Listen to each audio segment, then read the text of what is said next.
Okay, once again, good afternoon everyone, okay? Here in our, the holy second day of June, no? The holy 2026, June 2, no? June 2, no? The holy 6 months of the year, June 2, okay? In our year, holy 2026. Please join me in our daily bread with devotion, healing prayer, with Jesus calling, with the promised blessing, no? The promised blessing of God, okay? So stay safe, stay blessed, stay strong, no? By the grace and the power of God. Okay? Yan po ang ating okay. So, kamusta po sa inyo lahat, no? Wherever you are, in the top of the place of the circle of the sun, no? Wherever we do, wherever we are in part of the world, no?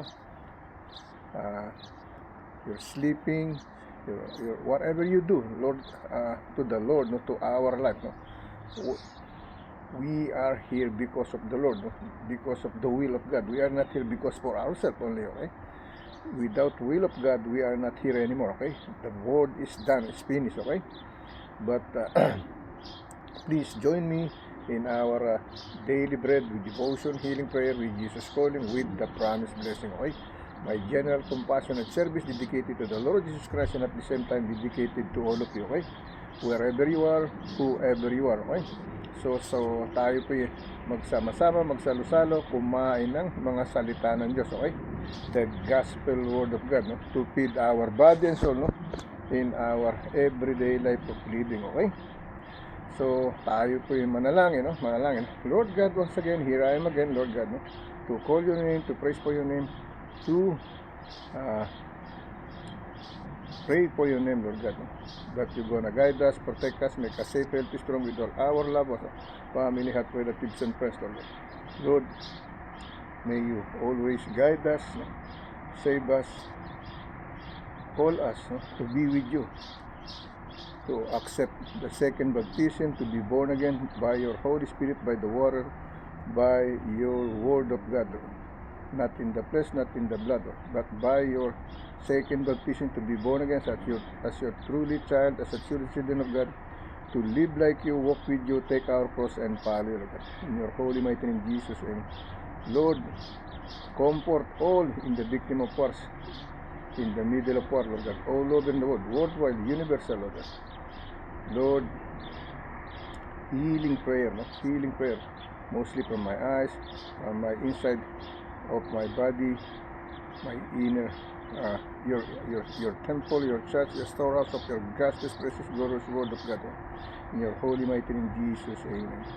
Lord, guide me, give me more wisdom and knowledge to spread your holy, precious, glorious word of God to each and everyone, all of us, whoever we are, all kind of nationality, all kind of religion, all kind of citizen, whether they are good or bad, from president to the lowest civilian person, from rich to the poor, Lord God.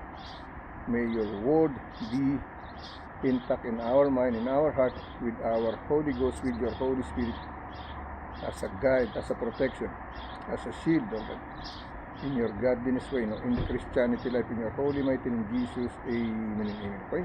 Yan po, no? Tayo magsalo-salo, no? Kumain tayo ng salita ng Diyos, banal na salita ng Diyos, no? Sa ating pang-araw-araw na buhay, okay? So, dako tayo sa ating daily bread na agad ang basahin natin, no? Daily bread na po tayo, no? Ang ating daily bread, Psalm chapter 27, no? Verse 5, Psalm chapter 63, verse 7, Psalm chapter 91, verse 1 to 5, Matthew chapter 6, verse 25 to 29. Every scripture, no? Every chapter, we're gonna read 5 verses, okay? But let me read this word of Psalm and Matthew, okay? Sa ating the holy second days of June, okay? The second, the holy 6 month of June 2nd, okay? In year 2026, okay? Here is the message, no? I praise you, Lord, for your stubborn love and wisdom. You are too wise to ever make a mistake, too loving to ever do anything unkind. I rejoice in you, Lord, for you are my strong shelter in times of trouble, danger, and stress. You are my hiding place, okay? That is the message for today, no? Sa ating June 2, no? Every one day in a month, we read this, no? Always, no? We come back to read this to remind us, no? Sa Tagalog version, day 2, no? Dalawa na araw, no? Pinupuri kita, Panginoon, sa iyong matigas na pag-ibig, no? Sa iyong matigas na pag-ibig at karunungan, no? Masyado kang matalino para magkamali, masyadong mapagmahal para gumawa ng anumang bagay na hindi maganda. Ang puso ko ay nagagalak sa iyo, Panginoon, dahil ikaw ay aking matibay na kanlungan, no? Kanlungan sa oras ng problema, panganib at pagod, ikaw ang aking taguan. Siya naman, okay? That's what he said on Tagalog version, okay?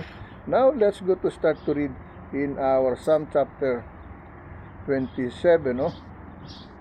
27, pupunta tayo sa 27, okay? Yun ang una, no? Okay, ito na yung 27 natin, okay? Alright, chapter 27, verse 5 to 9, okay? Verse 5 to 9, okay? Here is the message, no? For in the time of trouble, no, he shall hide me in his pavilion, no? In the secret of his tabernacles, no? Shall he hide me, he shall set me upon a rock. Okay, verse 6, no? And how shall mine head be lifted up, no, above mine enemies round about me? Therefore I will offer in his tabernacle sacrifice of joy. I will sing praises unto the Lord, no? Verse 7, no? Hear, O Lord, no, when I cry, my voice, have mercy also upon me and answer me. Okay, yan yung ating Psalm chapter 27, verse 5 to 9, okay? Hanggang verse 5 to 9 tayo, no? Basa natin yung verse 8, no?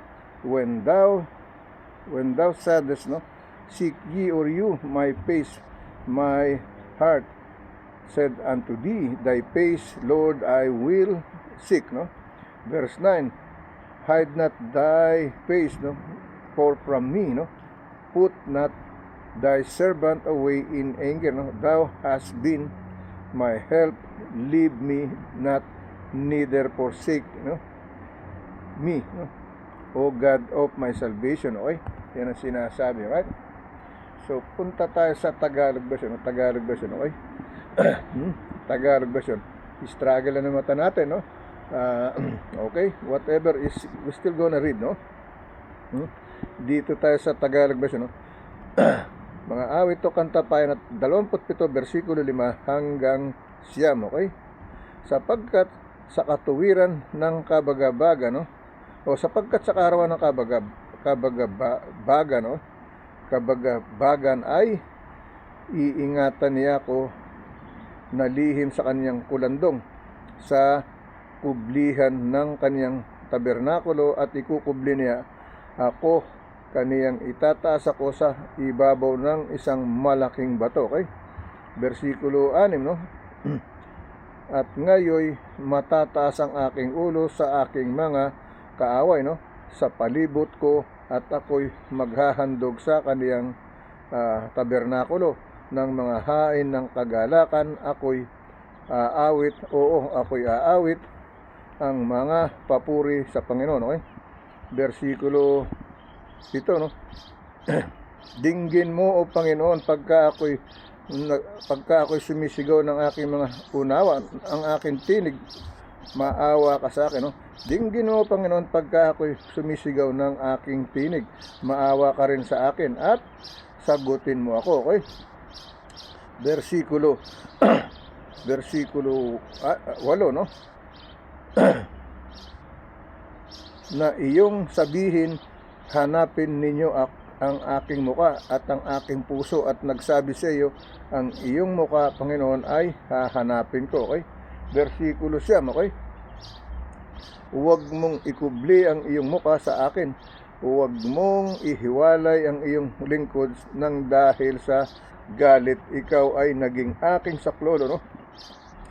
Huwag mo akong itakwil, no, o pabayaan man, O Diyos ng aking kaligtasan. Okay? Ayan ang sinasabi ng ating Psalm Sa mga awit o kanta, pahina 27, versikulo 5 hanggang 9, okay? Now, let's go to the other scripture chapter and verse, no? Dito tayo sa ating Psalm chapter 63, verse, no? 7 to 11, no? Verse 7 to 11, okay? Here is the message, no? Because thou hast been my help, no? Because of thou hast been my help, no? Therefore, no? Therefore, in the shadow of thy wings will I rejoice, no? My soul knoweth heard after thee, thy right hand, no? Unfolded me, no? Okay? Verse 9, but those that seek my soul, no? To destroy my soul, no? To destroy it, shall go into his lower parts of the earth, no? Verse 10, okay? They shall fall by the sword, they shall be portion for foxes, no? Verse 11, no? But the king shall rejoice in God, no? Everyone that sweareth by him shall glory, no? But the mouth of them that speak lies shall be stopped, no? Shall be stopped, okay? Yan ang sinasabi, no? Now, basahin natin sa Tagalog version, no? Tagalog version, no? Mga awit o kanta, no? the person that we read before, no? Salmo o kansyon, no? Versikulo 27, versikulo 5 hanggang 9. Now, we're reading kansyon o salmo, no? Kapitulo 63, versikulo 7 hanggang 11, okay? That's what we read, okay? let me read in Tagalog version, no? Sapagkat naging katulong kita, no? Sa lihim ng mga pakpak mo'y magagalak ako, okay? Magagalak ako. Versikulo, ang kaluluwa ko'y manunod na mainam sa iyo, no? Inalalayan ako ng iyong kanan, no? Versikulo 9, ngunit ang nagsisiyanap ng kaluluwa ko upang ipahamak, magsisilusong sa mga lalong mababang bahagi ng lupa, okay? Versikulo 10, no? Sila'y mga huhulog sa kapangyarihan ng tabak, no? Sila'y magiging pagkain ng mga sora, no? Versikulo 11, ngunit ang hari ay magagalak, no? Sa Diyos, bawat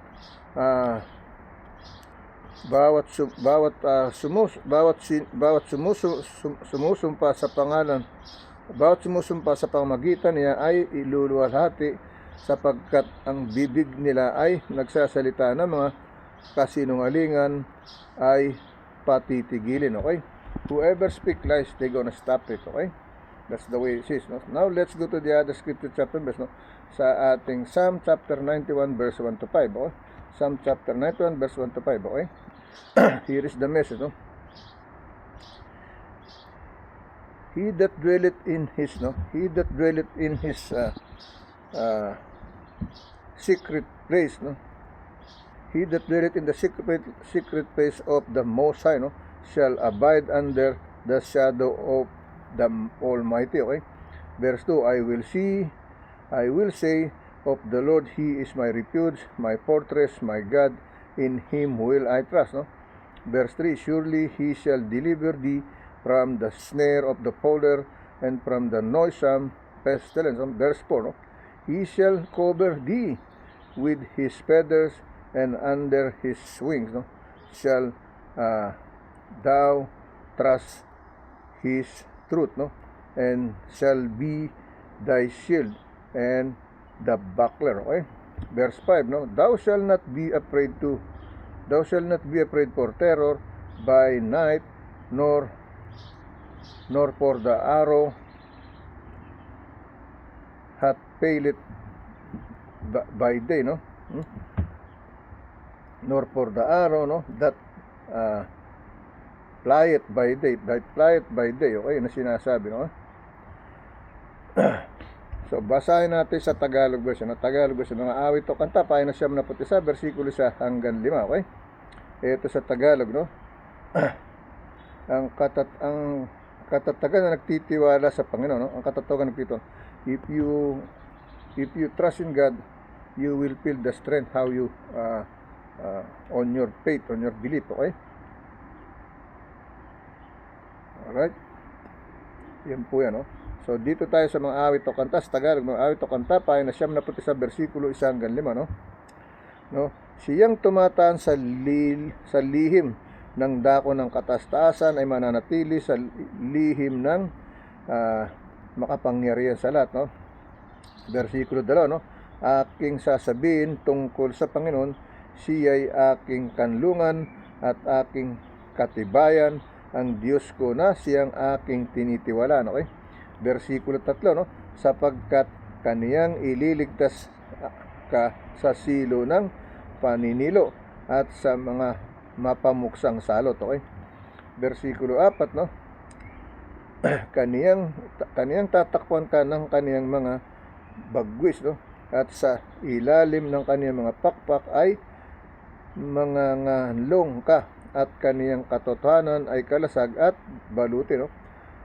Versikulo 5, ikaw ay hindi matatakot sa kakilabutan ng gabi, sa kakilabutan sa gabi, ni sa panaman na humihilagpos kung araw. Okay, yan ang sinasabi. Okay, now let's go to read sa ating Matthew, sa ating pang-apat na kuwan. Okay, sa Matthew, right? Saglit lang. Okay, let's continue to read in Matthew. Matthew chapter 6 verse 25 to 29. Okay, that's what the first devotion sa ating daily bread prayer. Number 4 for daily bread prayer. Sa Matthew chapter 6 verse 25 to 29. Okay, 25 to 29. Therefore I say unto you, take no thought for your life, what ye or you shall eat, or what ye or you shall drink, nor yet for your body, what ye or you shall put on. Is not the life more than meat, and the body than raiment. Okay. Verse 26, behold the fowls of the air, for they sow not, neither do they reap nor gather into barns, yet your heavenly Father feedeth them. Are ye or you not much better than they? Verse 27, which of you by taking thought can add 1 cubit unto his stature? Verse 28, and why take ye or you thought for raiment? Consider the lilies of the field, how they grow, they toil not, neither do they spin. Okay? Verse 29, and yet I saw unto you that even Solomon in all his glory was not arrayed like one of these. Okay, hindi raw nakaranas si Solomon ng kahit na aling nararanasan natin, because Solomon's generation is old. Now our generation is new. So what we what grace we receive right now, different generation, he never have it. Okay, it means to say, so basahin natin sa Tagalog sa Mateo pahina 6 versikulo 25 hanggang 29. Okay, ito sa Tagalog version.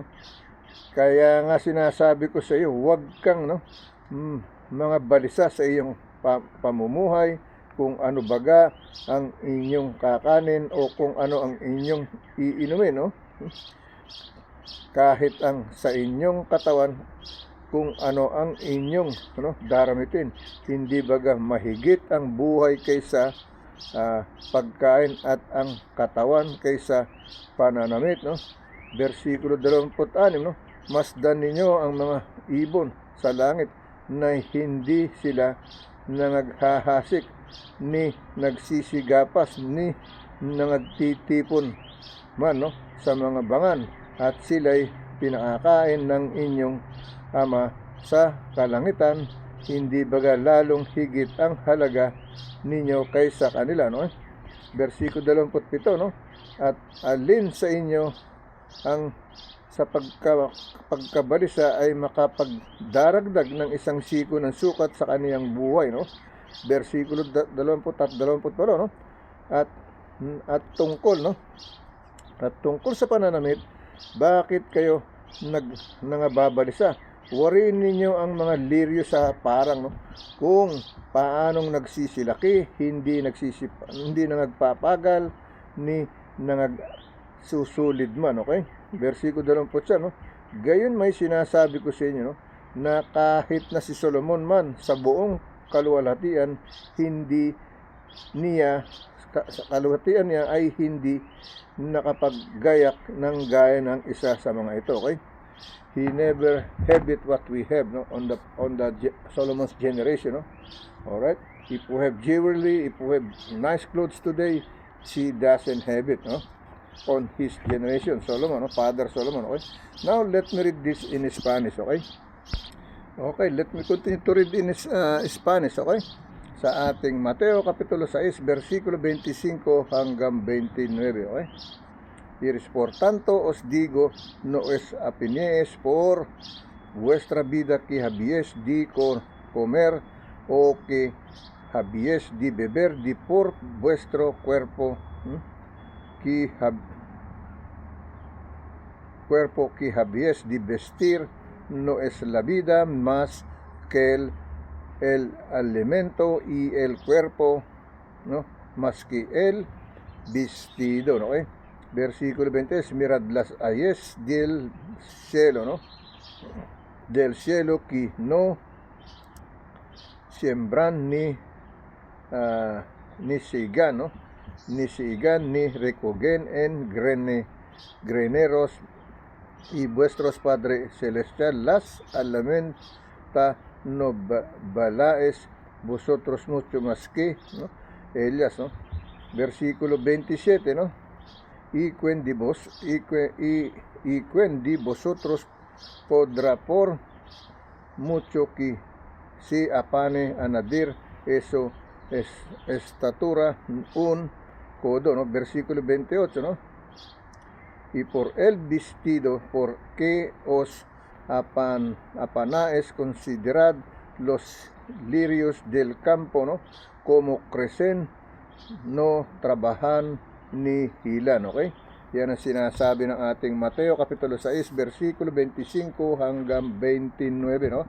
Now, let's go to the other scripture chapter and verse, no? Saglit lang, tignan natin yung minutes natin, okay? Oh, now, let's go to our Deuteronomy, no? Deuteronomy, no? Chapter 2, verse 13 to 17, no? Deuteronomy, chapter 2, verse 17 to 13, okay? Chapter 2, verse 13 to 17, okay?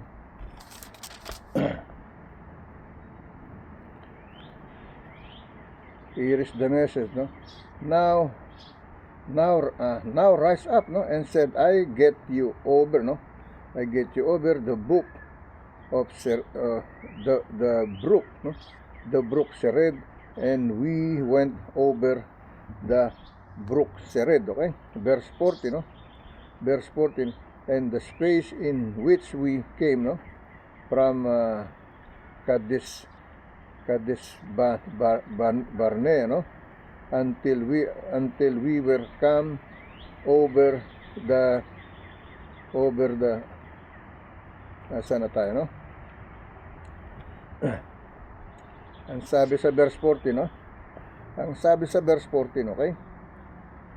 And the space which came, no, from Kadesh Barnea, no, until we were come over the brook Sered was 38 years, until all the generation of the men of we were wasted, no, were wasted out from among the host, no, as the Lord sware unto them. Verse 15, no, for indeed the hand of the Lord, no, was against them to destroy them from among the hosts, no, until they were consumed, no. Verse 10, okay? Oh, verse 16, no, verse 16, no. So it came pass, no. So it came to pass when all the men of war were consumed and dead from among the people. Okay? Verse 17, okay? That the Lord spake unto me, saying, no? That the Lord spake unto me, saying, okay? Now let me read in Tagalog verse, no? Deuteronomy, no? Kapitulo 2, versikulo 13 hanggang 17, okay? i-struggle po yung paningin natin, okay? Pero okay lang, no? Ganito talaga, no? May pagsubok palagi, no? Dito tayo sa Tagalog version, no? Sa Spanish, Deuteronomio Kapitulo 2, versikulo 13 hanggang 17, no? In Old Testament, no? I have only Nuevo Testamento, no? Old Testament. Dito sa Tagalog version, no? Deuteronomio pa na 2, versikulo 23 hanggang 17, no? Ngayon, tumindig kayo at tumawid, no? Kayo sa batis ng Serad, no? At tayo'y tumawid sa batis ng Serad, no? Versikulo 14, no? At ang mga araw sa ating ipaglalakad mula sa Kados Barnea, no? Hanggang sa tayo'y makarating sa batis, no? Sa batis ng Serad, no? Saglit, no? Sa batis ng Serad at 38 taon, no? Hanggang ang buong lahi ng mga lalaking magdidigma, no? Ay nalipol sa gitna ng kampamento gaya ng sinumpa sa kanila ng Panginoon, okay? Versikulo 15, no? Bukod dito, ang kamay ng Panginoon ay naging laban sa kanila upang lipulin sila sa gitna ng kampamento, no? Hanggang sa sila'y malipol, okay? Versikulo 16, okay? Versikulo 16, kaya't nangyari na ang malipol ay mamamatay sa gitna ng bayan ang lahat ng lalaking magdidigma, okay? Versikulo 27, ay sinalita sa akin ng Panginoon na sinasabi, no? Ay sinalita sa akin ng Panginoon na sinasabi, okay? Iyan yun, okay? Now, let's go to the other scripture chapter and verse, okay? Let's go to Let's go to read Kings, no? Kings chapter 4, verse 6 to 10, no? Kings chapter 4, verse 6 to 10, okay? Here is the message, no? And Ahishar, no, was over the household, no, of Adoniram, no? Adoniram, the son of Abda, was over the tribute, no? Verse 7, no? And Solomon had 12 officers over all Israel, no, which provided victuals for the king, no, and his household, no, each man his mouth in a year made provision, okay? Made provision, okay? Made provision, right? And these are their names, no? The son of Hur, no, in Mount Ephraim, okay? Verse 9, okay? Verse 9, okay? The son of Dekar in Mekas in Shalbin, no, and Bethsheme, no, Bethsheme, and Elon Bet Taram, no, Elon Bet Taram, versikulo 10, no, chapter 10, no, the son of Hased, and a robot to him Pertensokot and all the land of Harper, no? And then the land of Harper, no? Yan ang sinasabi ng ating 1 King, no? Chapter 4, verse 6 to 10, no? 1 King chapter 4, verse 6 to 10, okay? Now, let me read in Tagalog version, okay?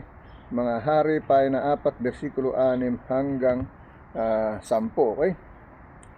In Spanish, no? Hari, no? Hari, Kapitulo 4, versikulo 6 hanggang 10, okay? So, let me read in Tagalog version in Tagalog, okay? At si Ahishar ay katiwala sa kanyang bahay at si Adoniram na anak ni Abda ay nasa mga mapagbuwis, no? Nasa mga mapagbubuwis, no? Mapagpabuwis, no? Versikulo 7, at si Solomon ay may 12 katiwala, no, sa buong Israel na sila ang nag-iimbak ng pagkain, no, ukol sa hari at sa kaniyang sangbahayan. Sa bawat isa sa kanila ay nag-iimbak ng pagkain na isang buwan sa bawat taon, sa bawat taon, okay? Versikulo 8. At ito ang kanilang mga pangalan: si Ben-Hur, no, sa lupang maburol ng Ephraim, no. Versikulo 9, si Ben-Daser sa Makas, no, at sa Albin, sa Albin, at si Bet Semes, no, at si Elonbet Hanan, okay? Versikulo 10, no, si Bet Hased sa Robot, sa kaniya'y nag-uukol, no, ang Satyo at ang buong lupain buong lupain ng Epet, no? Epet, okay? Yan ang sinasabi, no? Hold on, let me check the minutes, okay? Okay, siguro mahabol pa natin tong isang king, no? King chapter 7 verse 9 to 13, no? King chapter 7 verse 9 to 13, okay? Ito tayo, no? Verse 9 to 13. All these were of costly stone, okay? According to the measure of hewed stone, okay? Seaweed with saw, wheaten, and without even, from the foundation unto the capping, and so on the outside toward the great court, okay? Verse 10, no? And the foundation was of costly stone, no? Even great stone of 10 cubics, and stone of 8 cubic, no? Verse 11, no? And above were costly stone after the measure of hewed stone and cedar, no? Verse 12, okay? And the great court round about was with the rows of hewed stone and rows, no? And rows na cedro, no? Ito dito, no? And rows of cedar beams, no? Both for the inner court of the house of the Lord, and for the porch of the house, okay? Verse 30, no? And King Solomon sent a petched, no? Hiram out of Tyre, okay? Hiram of Tyre, no? Basahin natin sa Tagalog version, no? Alam ko kaya pa to, no? Okay, let me continue to read din Tagalog version, no? Sa ating First King, no? Chapter 7, no? Isa mga hari, pahina 7, versikulo 9 hanggang 13, no? Okay? In Spanish, no? Hari, no? Kapitulo 7, versikulo 9 hanggang 13, okay? Iris na ang lahat ng ito, no?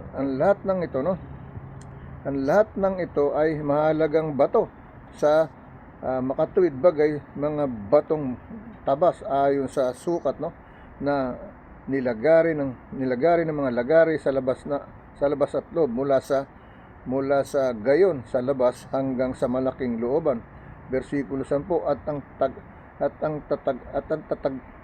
ang tatagang baon, no? At ang tatagang baon, no, ay mahalagang bato, no? May 10 siko at mga batong may 8 siko, no? Versikulo 11, at sa ibabaw ay may mga mahalagang bato sa makatuwid bagay, mga batong tabas ayon sa sukat at kahoy na sidro, okay? Versikulo 22, ang malaking looban sa palibot ay may 3 bahay ng batong tabas, no? At sa isang bahay na sikang ng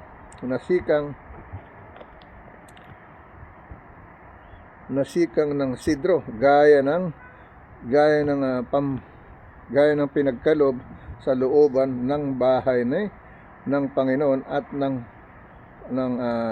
portiko, no? Portiko na bahay, no? At ng portiko ng bahay, no? Versikulo 13, no? At nagsugo ang Haring Solomon, no? At ipinasundo sa Hiram na Tiro, no? Pinagsundo sa Hiram na Tiro, okay? Sa Hiram na Tiro, okay? Let's go to our second video clip, okay?